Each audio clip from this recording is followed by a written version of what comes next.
Bonjour à tous et bienvenue dans Chez vous. On continue notre visite et notre découverte du marché de Talensac. Aujourd'hui, je vous propose une balade historique avec Jean-Yves. Bonjour Jean-Yves. Bonjour. Alors, avant, c'était des abattoirs municipaux et en 1937, ça a été réhabilité, c'est ça? Oui, c'est-à-dire qu'on a construit la halle de Talensac en 1937. C'est ce bâtiment-là. D'accord.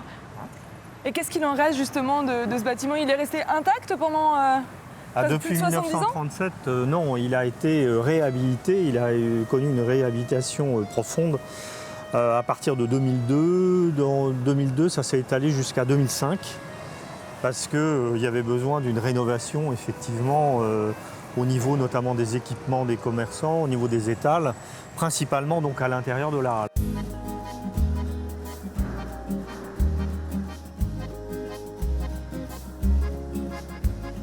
Pourquoi il a fallu rafraîchir ce lieu? Il y avait un besoin d'un meilleur confort au niveau, par exemple, des chambres frigorifiques pour les poissonniers, au niveau aussi des toits au-dessus des étals. Avant la réhabilitation, on n'avait pas de toit au-dessus des étals. Au niveau des portes vitrées, hein. Là, c'est des portes un peu comme dans les grands magasins, hein, des portes coulissantes. Et en 1937, ça se passait déjà comme ça? Comme aujourd'hui? Au niveau de la disposition des étals, oui, je dirais que c'était à peu près la même configuration. Ce n'étaient pas forcément les mêmes commerçants, évidemment. Où ça a beaucoup changé également, c'est au niveau des sous-sols. Il y avait en dessous, dans les sous-sols, vous aviez toute une surface qui était exploitée par les commerçants. Bon, maintenant, c'est une surface qui sert à faire du stockage. Et pourquoi qu'est-ce qu'il y avait au sous-sol? C'était les frigos de l'époque ou... Voilà, il y avait des espèces de petits frigos, il fallait qu'ils descendent. Alors que là, ils ont les chambres frigorifiques qui sont dans les travées. Est-ce que c'est toute cette histoire qui fait de Talensac finalement un lieu particulier? Ça a toujours été un marché emblématique, hein. C'est le seul marché couvert qu'on ait sur Nantes. Et c'est un marché, je dirais, le marché traditionnel, le marché emblématique, la vitrine de Nantes, comme certains commerçants peuvent le dire. On a envie de venir à Talensac, quoi. On a envie d'y revenir aussi.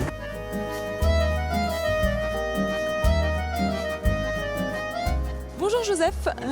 Alors vous faites partie des plus vieux, historiquement, on va dire, voilà, des étals historiques du marché Talensac. Tout à fait, oui. Ça fait maintenant moi je suis ici depuis 1998 que j'ai pris la suite de mon beau-père qui a créé le bambou en 1960 et rentré à cet emplacement-là en 1967. Donc le marché Talensac, pour vous, est-ce que ça a un esprit particulier C'est un esprit familial. Je pense qu'il y a une petite famille qui s'est créée entre commerçants ici. Il y a eu des moments où c'était plus dur, d'autres moments mieux. Aujourd'hui, je pense qu'il y a vraiment une famille qui s'est créée autour du marché, que ce soit entre collègues ou concurrents, parce que j'ai des concurrents sur le marché. On va dire qu'on se parle, on arrive à avancer ensemble de plus en plus, à mon avis. Vous êtes là tous les jours? Tous les jours, sauf le lundi.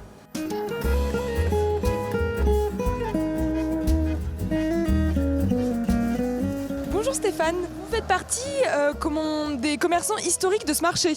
Je fais partie des commerçants du marché et historique, je ne sais pas. En tout cas, ma famille de poissonniers est sur les marchés de Nantes depuis plus d'un siècle. Moi-même, sur mes sacs que je donne à mes clients, il y a mon petit logo et c'est marqué dessus « Poissonnier de mère en fils ».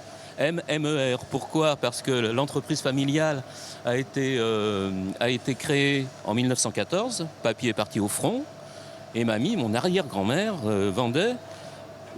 a bien été obligée d'aller vendre le poisson du lac de Grandlieu avec sa charrette à cheval, en prenant des fougères le long de la route pour rafraîchir le poisson. Il y a donc eu mon arrière-grand-mère en 1914, puis ma grand-mère qui a pris le relais, toujours en poisson d'eau douce, puis ma mère qui a diversifié avec du poisson de mer. Et puis moi, je me suis dit, tiens, je suis poissonnier de mère en fils. Moi, ce que j'aime à dire sur le marché, c'est que c'est un lieu de rencontre. Et c'est pas seulement, c'est beaucoup les produits locaux, le contact, l'échange, le commerce. Au siècle des Lumières, on disait de quelqu'un qu'il est d'un bon commerce, ça veut dire qu'il y a un bon échange. Pas comme dans d'autres modes de distribution qui se targuent du titre de commerçant. Et justement, il y a un esprit particulier à Talensac que vous trouvez qu'on ne retrouve pas ailleurs?